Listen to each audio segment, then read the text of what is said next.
歡迎大家收睇 JB 單車兄弟啊！咁今集咧繼續同大家講 Zip-Po 嘅車款嘅，有公路車 Stinger 啦、三鐵車 Shadow 同埋 Gravel Bike Rindo 啊！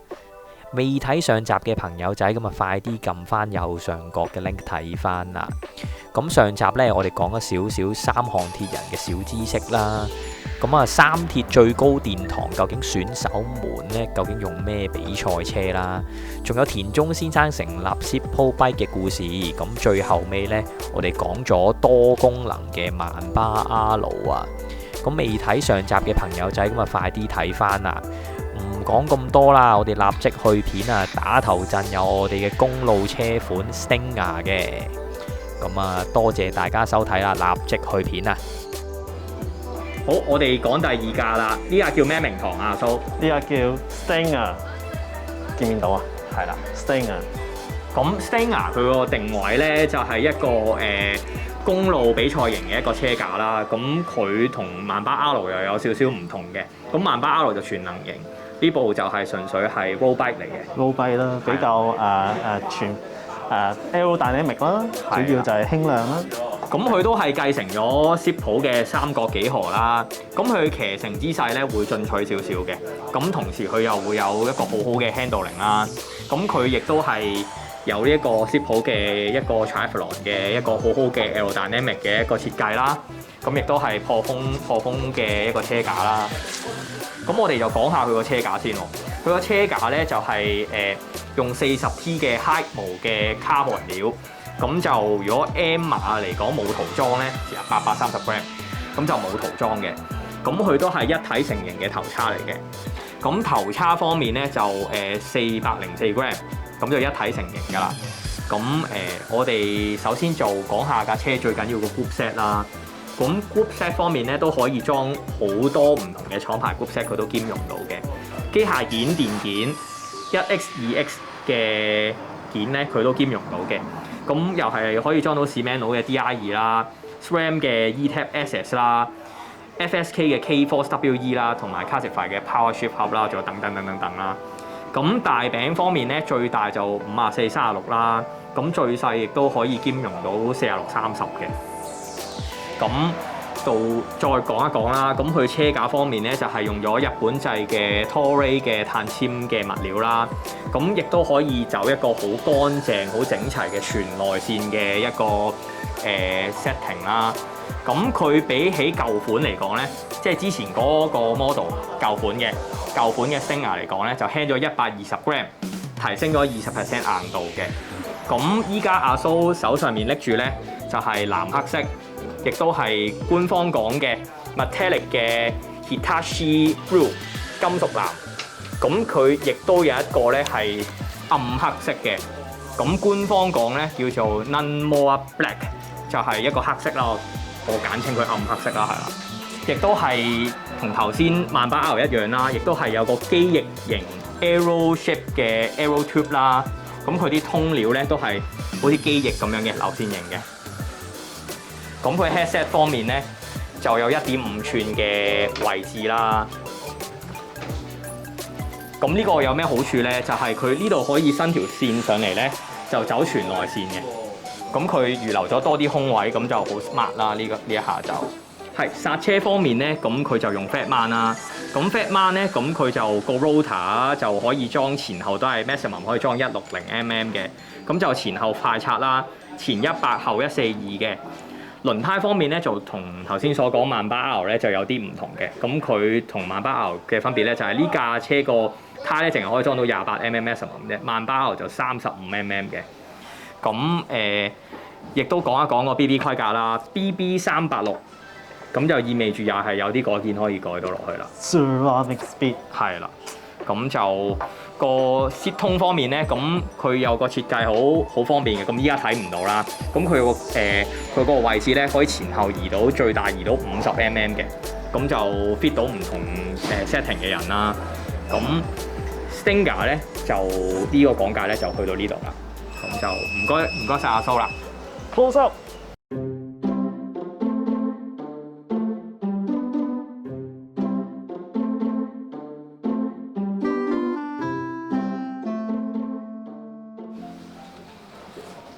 我哋翻嚟田中先生咧最中意嘅 Triathlon 嘅車架度啦。咁咧頭先我哋提到啦，咁三鐵車架咧就有幾部嘅。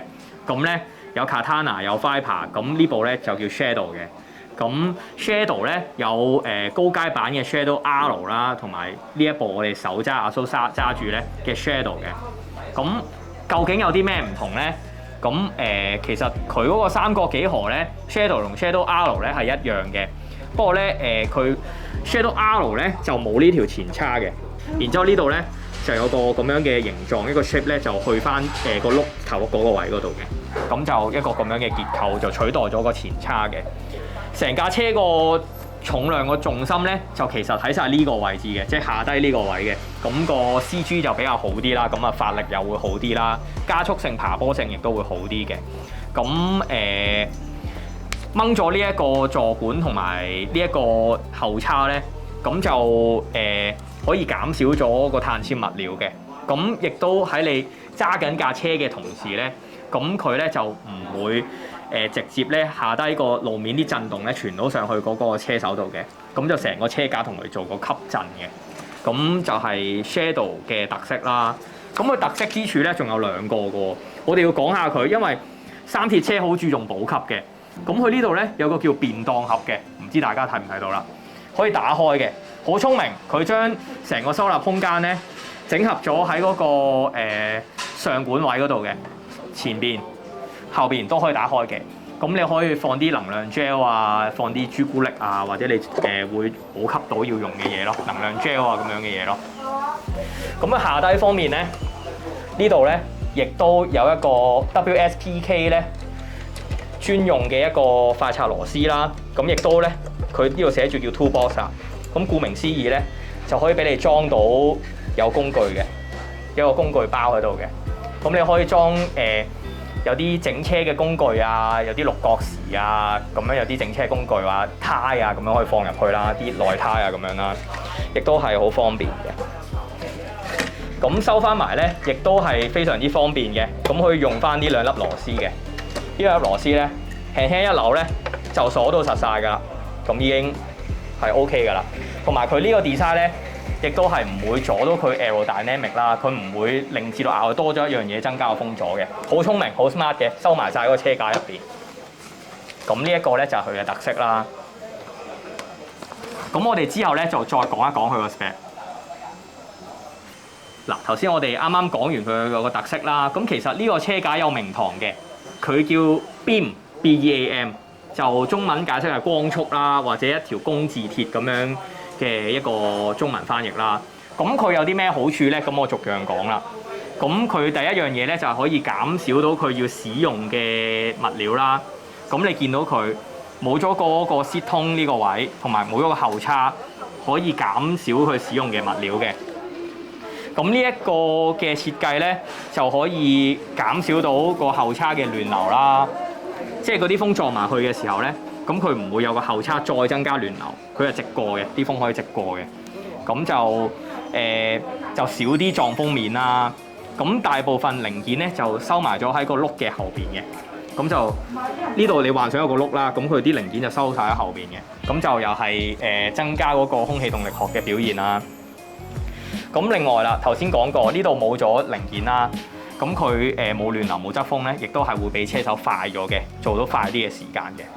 咁佢呢一個光束型車架亦都有好處啦，就係路面有震動嘅時候咧，佢唔會喺個後叉或者嗰個座管嗰度直接傳俾車手嘅，佢會成個車架吸咗震。係啦，咁另外有樣嘢係比較特色性嘅，就我哋要講一講咩叫 trail value 先。trail value 咧，其實咧佢就係個轆個前後轆呢度咧，呢度放咗個轆啦，大家幻想。咁佢咧就舊款同新款比較咧，佢就係加大咗7 cm。咁咧佢前後加大咗7 cm 有咩好處咧？即係架車長咗喎，依家你幻想架車長咗啦，咁就可以增加個 handling， 因為架車長咗。咁就你知短身嘅車咧就比較容易好靈活咁樣喐嚟喐去嘅，咁你長咗咧就會增加 handling 啦，同埋咧佢嗰個你個人會坐得更加趴落去嘅，咁亦都會減少風阻啦。咁亦都會增加穩定度啦、破風、舒適、減少肌肉疲勞啦。咁呢個係佢官方所講啦。咁佢裝 group set 方面咧，都個兼容性好大嘅。咁可以裝到 2X 嘅同埋 1X 嘅變速啦。咁機械件或者電件都 OK 嘅。咁頭先亦都講過啦，便當盒同埋 toolbox 啦，亦都講咗啦已經。最重要，田中先生同埋佢網頁嗰度有講一句嘅 ，Be yourself。呢一架咧就真係 be yourself 啦。佢話幻想你好似企喺一個頒獎嘅舞台度啦。呢架車係好特別嘅設計嘅，其他車款唔係咁嘅設計嘅，唔容易撞款。你揸出街咧就吸睛啦。咁我哋講一講佢個真正個 spec 啦。咁就可以 group set Shimano Di2、SRAM E-TAP SS、FSK K-Force WE 同埋 Classified Power Shift Hub 等啦。咁就最大餅咧就可以裝到 56T 嘅好大嘅大餅嘅。咁因為佢有前邊咧有兩段可調位置嘅，所以容許佢裝到 56T 咁大啦。佢個 BB 方面咧就又係 BB386啦，BB386又有改建啦。咁我哋唔再多講啦。咁就臂力方面就油壓或者拉線嘅碟剎都得嘅 ，fat mount 嘅，12mm 嘅快刷啦。咁就可以最大兼容到就28mm 嘅輪胎啦，最闊可以裝到啦。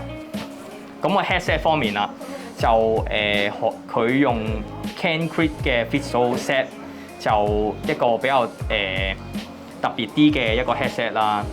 咁就車架方面咧，就係 40T 嘅 Hikmo 嘅碳纖車架啦。M size 嘅車架咧就2330 gram 嘅，咁就 M 碼冇塗裝就呢個重量啦。前叉一體成型就500 gram 啦，咁就大致上 Shadow 就係呢個 spec 啦。咁啊，希望大家中意呢架車啦。唔該晒阿蘇做我嘅 model。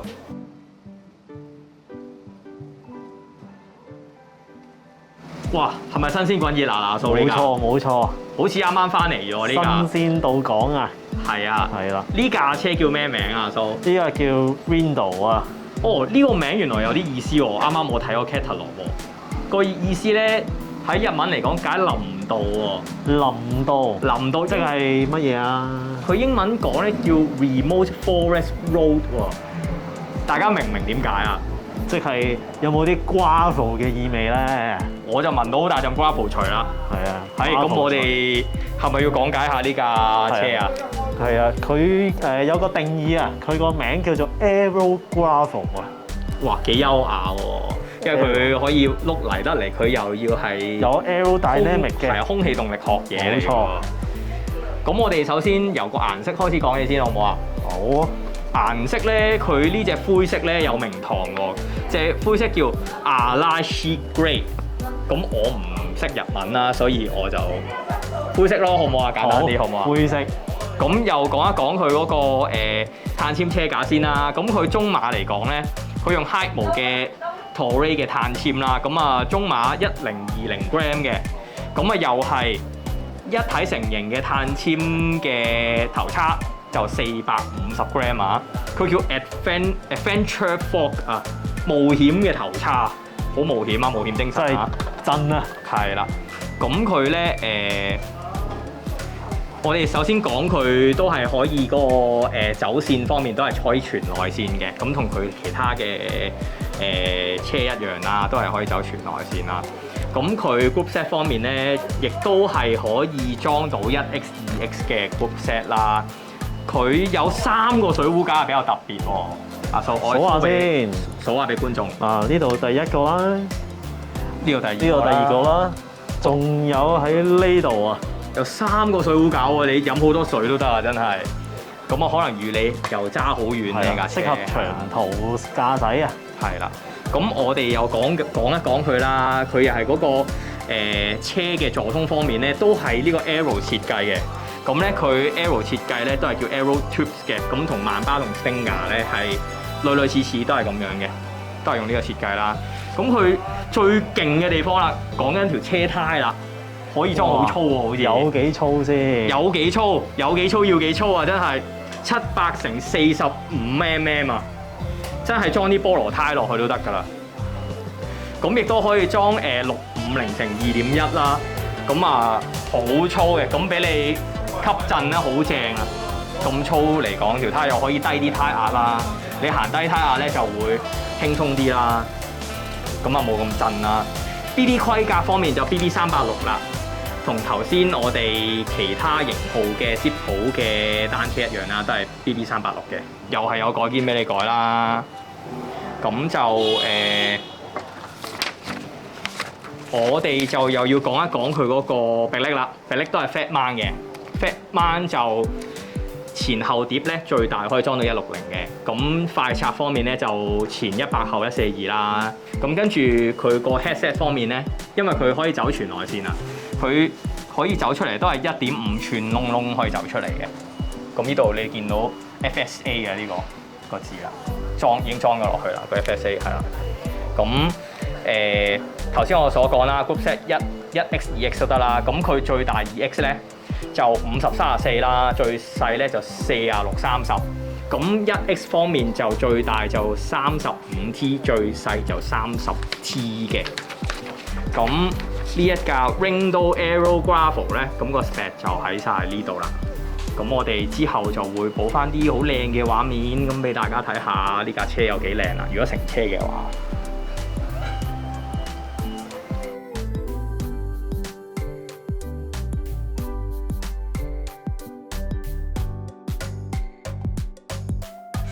我要企近啲，因為冇咗個咪。呢個同場加映啊 ，UAE 車隊咧，阿布加查嗰個戰衣啊，咁佢啱啱舊年就贏咗環法啦，咁今年個實力都好強啊，正值呢一個嘅上力嘅年紀啊，咁個簽名就喺件衫嘅中間個白色個位置啦，咁我轉後邊俾大家睇下。Tour de France 2021啊，咁呢件就係黃色戰衣啊，大家夢寐以求啦。係啊。我好聽啊！即刻跟住你嚟㗎。就係咁啦。得唔得？影唔影得到啊？影到影到。咁樣咯，擺上身就咁。應該唔襯我啦，我唔渣，係我手車。兩餐氣喘啊！大家咁話。多謝大家收睇我哋1連2集嘅 Zip 普 Bike 專題介紹啊！當然要多謝翻阿蘇做我今集嘅拍檔啦，仲有要多謝 Paul Sir 同埋朋友仔仗義揸機幫手攝影啊！最重要多謝翻怪獸單車借出場地同埋產品俾我哋拍攝啦。咁我哋會將怪獸單車嘅資訊啦、聯絡啦同埋地址呢放翻喺影片嘅資訊欄嗰個欄位度嘅。睇片記住 CLS 啦，仲未訂閱我哋嘅朋友仔就幫手撳埋個訂閱掣啦，當支持下我哋啦。咁我哋今集嘅介紹係咁多啦，咁約定大家下集再見 ，Thank you， 多謝，拜拜。